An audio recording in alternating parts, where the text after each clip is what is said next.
అంబేద్కర్ ఆశయాలు ఆలోచన విధానాన్ని ప్రతి ఒక్కరూ స్ఫూర్తిగా తీసుకోవాలని జాతీయ SC commission chairman Kishore Makwana పేర్కొన్నారు.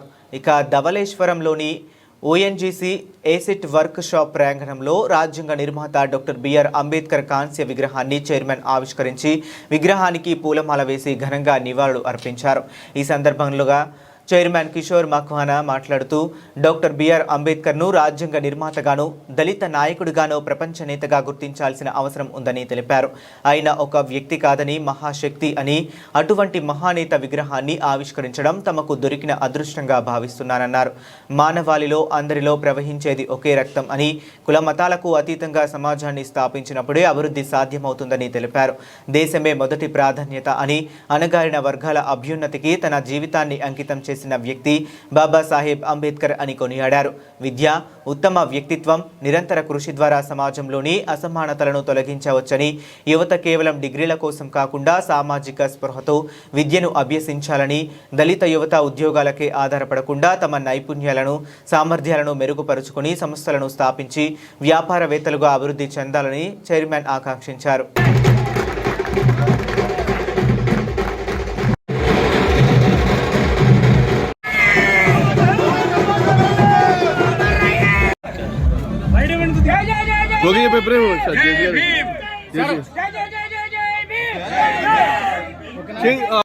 It's a privilege. I request all of you to please sit. Abolish untouchability. Dr. Ambedkar also establishment of the Reserve Bank of India. He was a highly educated scholar with doctorates. Let us remember that we are witnessing the fruit.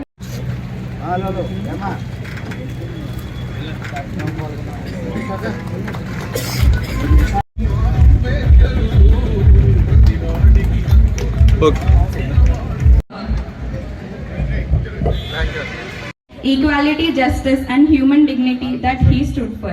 An AISTST award to welcome our guest of honor.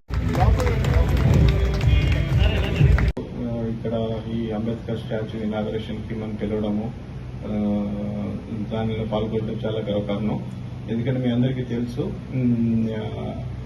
ఈ schedule caste commission SC employees వాళ్ళ welfare కోసమే పనిచేస్తుంటుంది. మీ employees ఒక ఏ విధమైన service చేస్తున్నప్పుడు దానికి సంబంధించిన working condition సరిగా లేకపోయినా, దాని తర్వాత మీకు ప్రమోషన్ రాకపోయినా, మీరు ఏ విధంగా మీకు ఇబ్బందులున్నా చూడడానికి మేము ప్రయత్నం చేస్తుంటాం.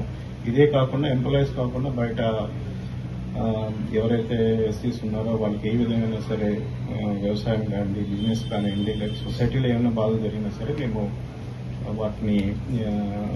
వాటిని స్వీకరించి దాన్ని వేగవంతంగా దర్యాప్తు చేయించి దానికి సమాధానం చేయడానికి మేము ప్రయత్నిస్తుంటాము. పొందుపరిచింది బాబాసాహెబ్ అంబేద్కర్. మీకు చాలా మంది తెలుసు, అంబేద్కర్ గారు ఏ విధంగా ఆయన ఆల్మోస్ట్ ఒక 100 years క్రితం ఎలా ఫైట్ చేసి ఈ యొక్క డిస్క్రిమినేషన్ ఏదో జరుగుతుందో అన్ని తీసుకొచ్చి రాజ్యాంగంలో పొందుపరిచారు. చాలా మంది తెలియదు, రాజ్యాంగంలో మీకు బాబాసాహెబ్ అంబేద్కర్ అంటే ఎస్సీ ఎస్టీ ఎంప్లాయీస్ కి పరిమితము అని.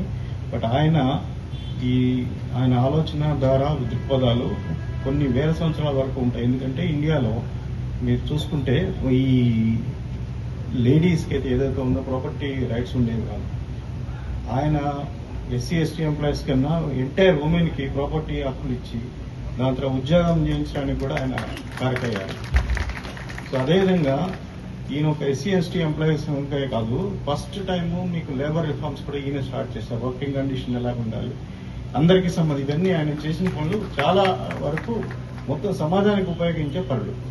అదేవిధంగా రూపాయి వాల్యూ ఎంత, ఆర్బీఐ ఎట్లా పెట్టాలి, నదులు, మీరు ఇక్కడ గోదావరి తీరంలో ఉన్నారు, నదులు యొక్క వాటర్ ఎలా షేర్ చేయాలి, ఈ విధంగా ఎన్నో ఆయన కొన్ని శతాబ్దాలకు ముందే ఆలోచించి ఆయన పొందుపరిచిన ఇది రాజ్యాంగం. ఆ రాజ్యాంగం వలన ఈ రోజు మీరందరూ ఇక్కడ ఉండటం, మనందరం ఇక్కడ కలిసి ఆయన స్టాచ్యూ ఇనాగ్రేట్ చేయడం, దీనికి మన చైర్మన్ గారికి నేను సహృదంగా కృతజ్ఞతలు చెప్పగానే ఆయన ఇమీడియట్ గా అంగీకరించి ఆయన వచ్చారు. ఈ రోజు కొంచెం స్వల్పంగా ఆయన ఆరోగ్యం బాగాలేనప్పటికీ కూడా ఆయనకి ధన్యవాదాలు చెప్తున్నాను. సో ఈ విధంగా మీరు మీ చాలా ఆనందంగా ఉంది. నేను ఓఎన్జీసీ బోర్డులో కూడా ఉన్నాను 5 ఏళ్ల క్రితం. ఓఎన్జీసీ బోర్డులో నేను అడిషనల్ సెక్రటరీ ఉన్నప్పుడు ఉన్నాను, బోర్డులో పనిచేశాను. నాకు మీ ఓఎన్జీసీ గురించి నాకు అంతా తెలుసు. సో మీ దగ్గర నుంచి ముందు కూడా ఇదే విధంగా సహకారం వచ్చి మీకు ఏమన్నా ముందు కూడా మీకు ఏమన్నా కావాల్సిన మా తరఫు నుంచి, కమిషన్ తరఫు నుంచి మీ అందరికీ మా తరఫు నుంచి చేయవలసిన సహాయం చేస్తామని చెప్తూ పని. बाबा साहब अम्बेडकर की प्रतिमा का अनावरण हुआ है और उसमें शामिल होने का मुझे सौभाग्य मिला है, तो मैं अपने आप को भाग्यवान मानता हूं। इस समारोह के मंच पर उपस्थित हमारे आयोग के सचिव गुड्डी श्रीनिवासन जी पर हम सब के लिए एक प्रेरणा के स्रोत है, हम सब के आदरणीय है। और जब भी बाबा साहब की प्रतिमा देखते हैं तो अपने आप में हमें एक अलग ही रोमांच होता है, प्रेरणा मिलती है। और ये बाबा साहब की यहाँ जो प्रतिमा है वो एक केवल प्रतिमा नहीं है, एक स्टैच्यू नहीं है।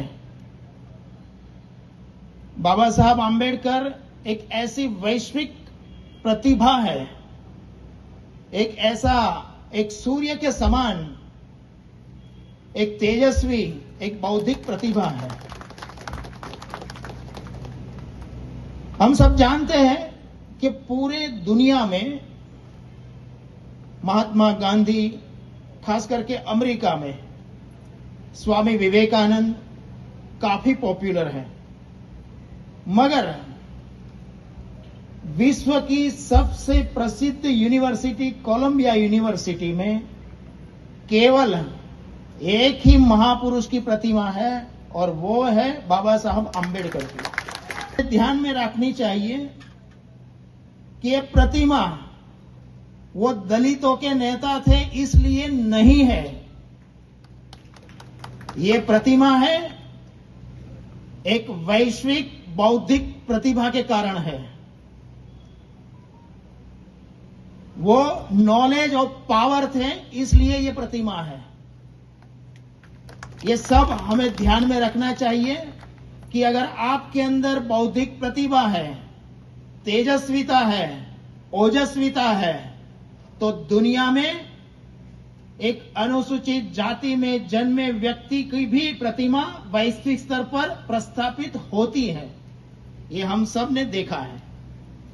और बाबा साहब आम्बेडकर का जब हम पूरा जीवन पढ़ते हैं तो हमारे ध्यान में आता है कि बाबा साहब आम्बेडकर का जो पूरा जीवन है, ये पूरा जीवन हमें दो बातों में केंद्रित होता हुआ दिखाई देता है।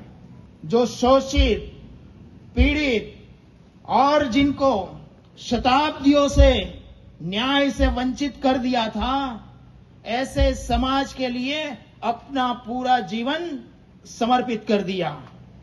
और दूसरा, उनका जीवन का सबसे महत्वपूर्ण पहलू था और वो है नेशन फर्स्ट, राष्ट्रहित सर्वोपरि, देश पहला। ये बाबा साहब आम्बेडकर का जीवन हमें प्रेरणा देता है।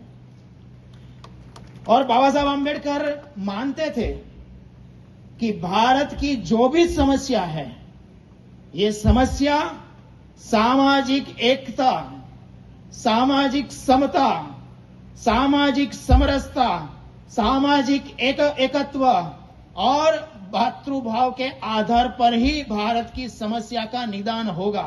ये बाबा साहब आम्बेडकर मानते थे और इसीलिए उन्होंने कोलंबिया यूनिवर्सिटी में जब थीसिस लिखा तब उन्होंने भारत की जो भी समस्या थी उसका विश्लेषण भी किया। उन्होंने ऐसा ही उन्होंने एक थीसिस नहीं लिख दिया। बाबा साहब आम्बेडकर लिखते हैं कि भारत में रहने वाले प्रत्येक भारतीय के शरीर के अंदर एक ही रक्त है,